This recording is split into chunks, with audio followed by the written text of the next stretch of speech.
थे हमी एक तेरे मारकाए आराओं में, खुशकियों में कभी लड़ते कभी दरियाओं में, दी अजाने कभी यूरोप के कलीसाओं में, कभी अफ्रीका के तपते हुए सहराओं में।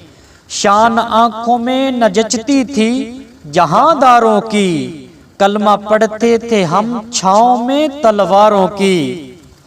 दोस्तों, इस शिकवा में दो तीन मुश्किल अल्फाज इस्तेमाल हुए हैं, उनके माना समात फरमा लें।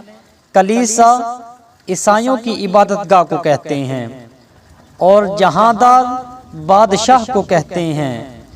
तो आइए इसकी तशरीह समात फरमाएं।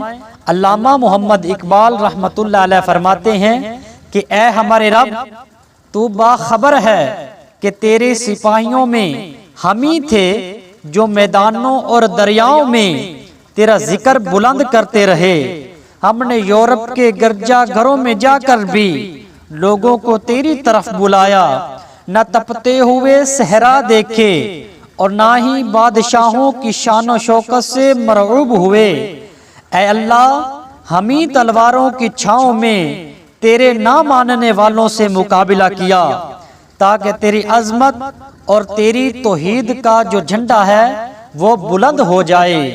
तो सामीने मोहतरम, ये आज की वीडियो अगर आपको पसंद आई हो तो लाइक और शेयर ज़रूर कर दें। मिलते हैं अगली वीडियो में, तब तक के लिए अल्लाह हाफिज़।